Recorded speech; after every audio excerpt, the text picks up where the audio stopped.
Hello, Sunday School scholars. This is Pastor Walter here with another opportunity for us to be together and to go through the scriptures. This time it's going to be John, the 10th chapter, and 1 through 15 in verses. Now I know we were all the way up to John 20 last week, but anywhere you start in John, you're going to find out that John gives a very vivid picture of the character of Jesus Christ. And if you want to know more about Jesus in a very clear way, study John. I know it's good to do it in a systematic way, and that's why I suggest. But anywhere you land in John is going to be a pretty good place. Today we're talking about protective love. And when I talk about protective love, the first thing that comes to my mind is grandparents. Those of us who've been blessed to have grandparents, you know that they, for the most part, will look out for their little bambinos. Now, sometimes I'm accused of spoiling my children, and if I had my grandbaby here bouncing on my knee, I wouldn't spoil him, little Walter Elijah II, but I would guarantee you he end up being overripe. Amen. And that's just what we do. We enjoy that. But we also protect them. We don't want hurt, harm, or danger to come to them, nor to our own children, nor to people that we love. So today we get that picture of protective love. And Jesus uses the metaphor, the example of a shepherd. And he really works with this idea of the gate. In some translations this morning you'll be reading, it'll be the door, the doorway. The gate is the part of the fence that opens and let individuals in, individuals out. In ancient time, the gate of the city was the place where commerce and governmental business, community affairs were taking place. To go in and out of the city, you had to go through the gate. And if you go in and out of some amusement park, you probably have to go through a gate and you have to be checked in. Sometimes we have gated communities, and those of us who can afford to live in one of those places, I've only visited, but if you can afford to live in a development like that, the gate gives those residents a sense of extra protection. I never will forget one time I went to a community that had a gate up front, but they did not have a fence. They only had a gate. They had come together as a community, and they had this fancy gate, and they had a code you could put in to go in. But now you could walk or drive around the gate because they did not have a fence. So the gate was not protective. It was decorative. It gave us a sense of prestige, made a good photo op, but it didn't offer any protection. Jesus talks about us as sheep and himself as the shepherd.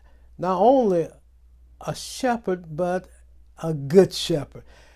Just opposed to, or in contrast to, an employee, a hireling, a person who's doing it only for the money, and when trouble comes, they make their exit. Jesus said, look, and the Pharisees and Sadducees, I don't know on purpose or just indifferent, didn't understand the example of Jesus being a shepherd. He said, look at me. At night, when you put your sheep up, a good shepherd would not go for a coffee break. He would not go eat his donuts. A good shepherd would not go somewhere else and sleep. He would sleep at the sheep door, at the gateway, at the doorway. Therefore, Jesus called himself the doorway. I am the door. I am the way. If trouble is headed your way, it has to come through me. If you are going to leave, you need to leave through me. That way you will have the protection. I always suggest to young people, when you're leaving home, going into a career, after high school graduation, if it's in the world marketplace of work, is it into the military service or into the area of higher academics, all of those are honorable pursuits in life. All of them are good.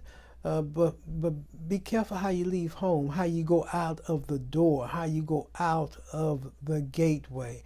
Because that gateway, even in your absence, offers you a sense of protection. God's love protects us. His love protects us. Jesus is my door. Whenever you feel crowded, whenever you feel fenced in, Jesus is your door. I never felt so safe as I made my way home from school until I got inside the door. I had the protection, the warmth, the presence of family.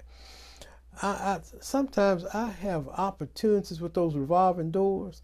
I remember our utility company had one downtown, and it was frightening me because every time I go in the building, somehow or another, I end up back on the sidewalk. I tried again until someone eventually pointed out to me there was another door that did not revolve.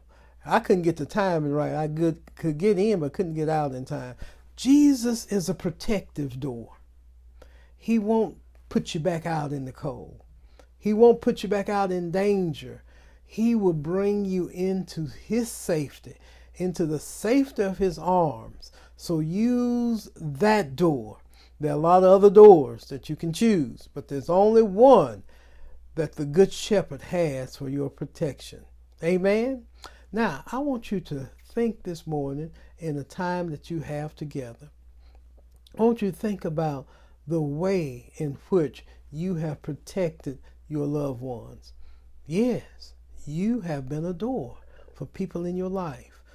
Sometimes knowingly, sometimes unknowingly. Sometimes you've been that invisible person who stood and watched over a child while they were playing. They didn't know you were there, but you were their escape door. And sometimes you were their fire escape when life began to billow up around them. And sometimes you were that door of opportunity that you were training and developing them to be all that they can be. Talk about those opportunities you've had in life, and then go over to the spiritual core of it. How has Jesus in your personal life, how has he been that door for you? That door of opportunity, that door of escape, that door of provision. Oh, have a wonderful time talking about that. Jesus is the door. He's the way. He's the light.